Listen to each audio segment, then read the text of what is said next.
Hi everyone, it's Fitz with your post-press conference talk. I had to come up with a better name. I'm not walking and talking. I'm just sitting and talking. Maybe the talk? I'm not sure. We're going to work on that. And before I get started, I just want to point out that there's always that annoying guy at the press conference who doesn't pay enough attention and asks a question that's already been asked and answered. God, I hate those guys. Yeah, that was me today. I asked about the return game. He said it. I didn't hear it. God knows what I was thinking about. Probably dude. That's what I was thinking about. Dude. So it was an interesting press conference. Chris Klieman is always, a good mix between open and guarded. He's got some things he doesn't want to talk about, like the actual defensive schemes they're playing with. He just talked about the depth a lot. And some intriguing things popped up. Left tackle is not solved. I mean, it's between Kilty and Pastore, and it's up in the air. The other offensive line spots seem to be settled for the most part. They want to have a good rotation there where they've got some guys that can back up, and that's something else they're working on. They're slowly walking Dylan Edwards into the entire playbook. Showing up just now in the summer, followed by fall camp. It's going to be hard for him to acclimate as well to the playbook as maybe you'd want.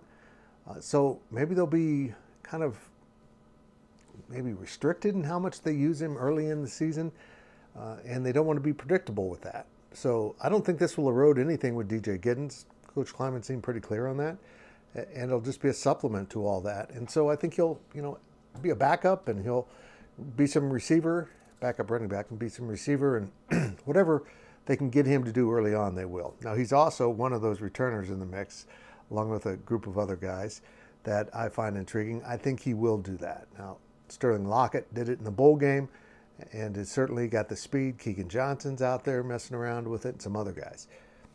I think it'll be Dylan Edwards. That's an area where they can really use him, and I think that's good. Getting back to the defense, though, I was just really... they just love those young defensive ends, and they don't separate them out like one guy's better than the other. They're all a little bit different, but they list all three of them every time, whether it's Joe Klanderman, Buddy Wyatt, or Coach Klieman. They list all three of those young guys, all redshirt freshmen, all are going to play. Who wins the most minutes? I don't know. He did mention Cheaty is playing a slightly different position, so that was a little intriguing. Maybe he's the heaviest of the DNs, and maybe that means he's more of the run stopper. I'm not sure. And linebacker depth is coming along. I think the big revelation in the press conference was Asa Newsome is healthy. And we didn't expect him to be healthy for the start of camp, but Coach Klieman said, yeah, he's going full speed now. And I think that's a really good sign. I think Asa Newsome is a star in the making. What little we saw of him last year was impressive. The way he handles himself with the media as a true freshman a year ago was impressive. And that injury was traumatic, a total ACL tear, but it looks like he's bounced back. As long as he can get the confidence going, they're going to have a really good piece of depth. It does also sound like Austin Romaine is kind of settling in as a starting middle linebacker. So good for Austin as he fights off Alex Marinko, the transfer from New Mexico, who's also still working in to everything, but could play either middle or weak side. On the defensive back side, maybe a little depth at corner is going to be a push there. Justice James is the third corner, and he said there's a bunch of guys fighting for that fourth spot. I thought that was pretty intriguing. And then he started listing safeties. He loves his first wave of safeties. VJ Payne, Marquise Siegel, and now Jordan Riley, the transfer that's in that mix. But he also has just a load of young safeties that are really good. I think there's a great deal of optimism about this defense. We all want to talk about Avery Johnson. We all want to talk about that offense there and how intriguing it could be, how much fun it could be. But the defense is the same way. They've got some real young stars mixed in with, the Austin Moores and Usos and those type of guys.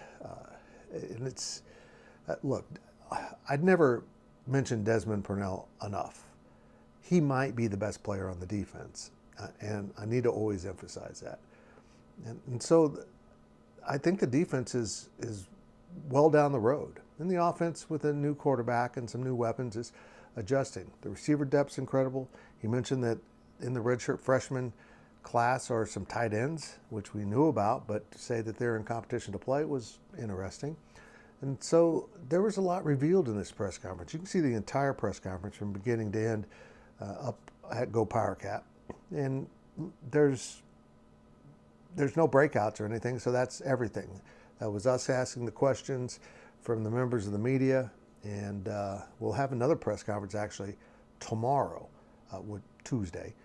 That's kind of an interesting layer here that they're going to bring in Connor Riley as the offensive coordinator and then 5 offensive players, I think including Dylan Edwards.